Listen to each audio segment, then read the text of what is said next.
Welcome to my NFL divisional round predictions. Last week for the wild card, I went 3-3, and since that was the first round of the playoffs, that's obviously my record so far in the playoffs. 3-3, not the best, but playoff football is weird. We'll start this week off with a Saturday afternoon game between the Houston Texans and the Kansas City Chiefs. The Houston Texans were able to shockingly beat the Chargers 32-12. They were able to force Justin Herbert to have one of his worst games of his career, forcing 4 interceptions, 2 of those being pick sixes, I believe. And yeah, when you force 4 interceptions, that's usually going to be enough to win the game, and that's exactly what happened. They won pretty comfortably despite their offense not really doing a whole lot. So pretty impressive that their defense was able to carry them to a win against a team that was supposedly better than them, but they proved everyone wrong. And the Chiefs had a bye week last week. They haven't really had to play starters in almost a month, so they're going to be about as well rested for this game as they possibly can be, because they didn't play in week 18. They didn't play last week because of the bye week. And yeah, this team's going to be extremely prepared, especially considering that it's the Chiefs and it's the playoffs, and the Chiefs always turn it up a dial in the playoffs, and that's the unfortunate reality for the Texans is they can win the game. I mean, the Chiefs are extremely faulty this year. Don't let their record fool you. They are literally the most fluky 15-2 team ever. So anyone can beat the Chiefs. The only problem is no one has been able to do it up until this point, either because of the refs or because of the team's own undoing. It's just something always happens to help the Chiefs win bullshit close games. They're the new Patriots. We go straight from New England with Bill Belichick and Tom Brady to Patrick Mahomes and Andy Reid and Travis Kelce. It's just how it is. There's got to be that one team that's the villain, and that's the Chiefs. And the Texans, they could really cause some problems if they play on their A game. I mean, they've got Danielle Hunter, they've got Will Anderson on that defense. They got Derek Stingley Jr., as this leading up the secondary.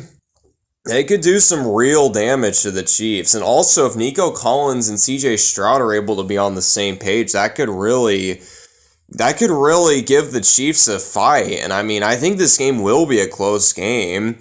And I'm not going to not pick the Chiefs just because divisional round in the playoffs, Texans have never won a divisional game. So if they win this one, it'll be their first time ever.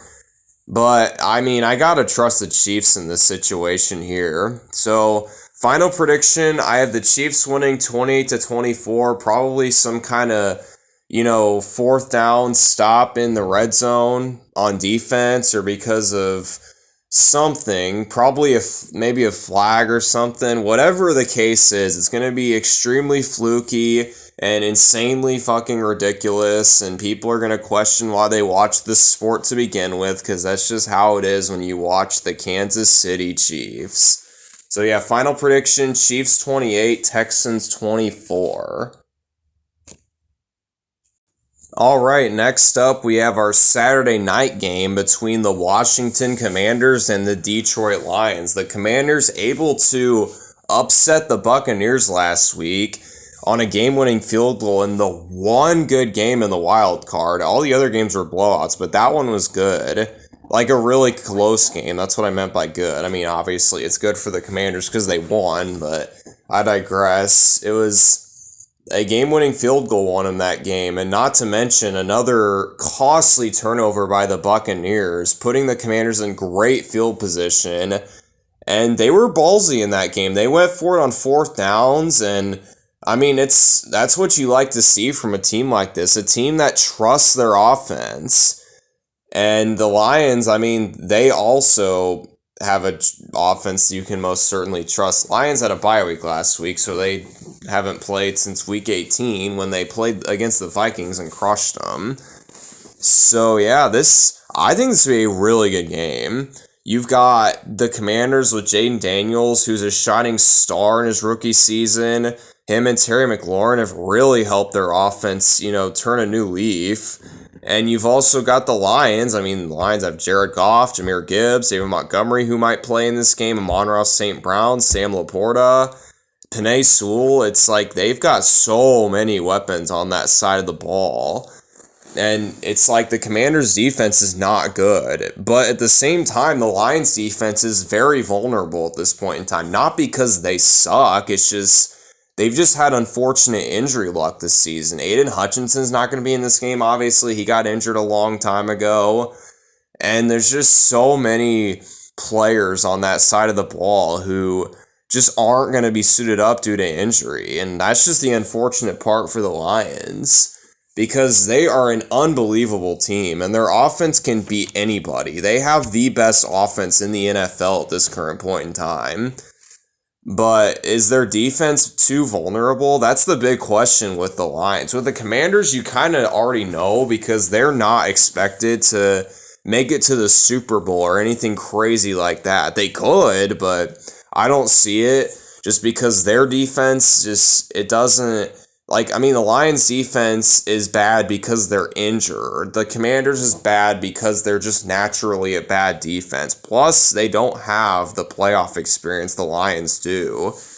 So, I think because of all of those factors, I'm going to have to pick the Lions here. And I do think this game will be a lot closer than what people think. I think a lot of people think the Lions are going to just blow out the Commanders. I definitely don't think that's going to happen. I think the Lions are going to win 31-28 off of a game-winning field goal in either the fourth quarter or overtime or whatever it is, because you never know, but we'll see. Lions 31, Commanders 28.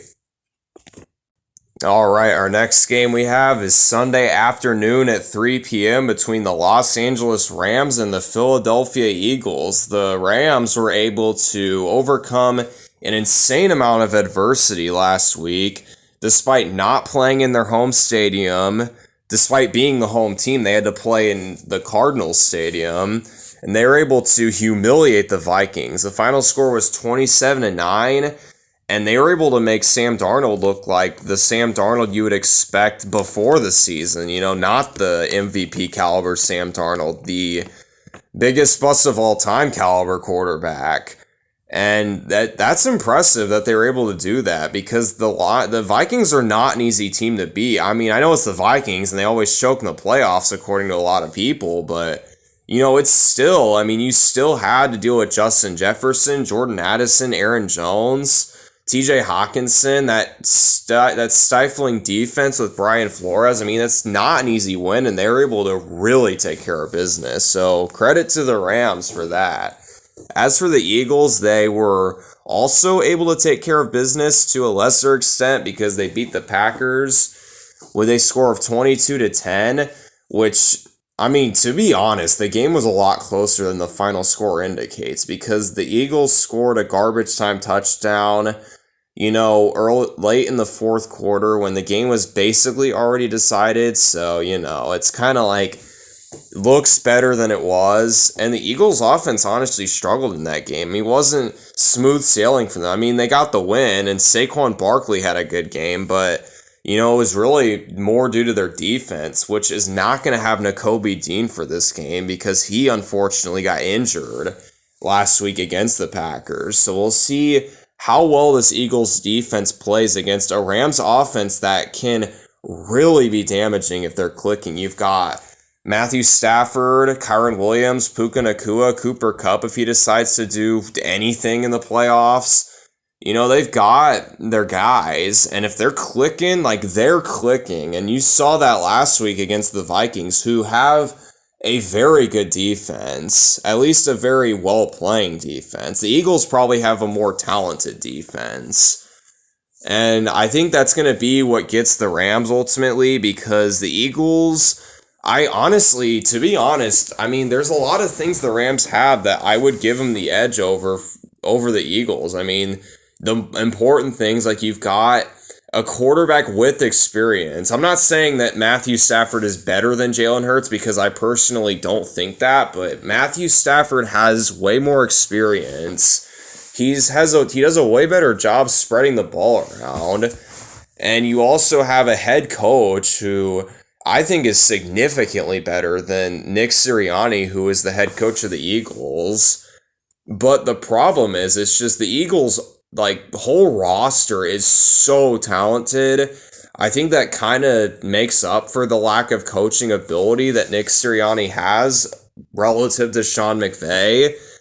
And I think that's going to be what gets the Eagles the win here because, I mean, players, you need good players, and the Eagles have very good players, and the Rams do too, but it's just the Eagles have more good players and a way more brighter future too, because Stafford's old and Jalen Hurts is still relatively young.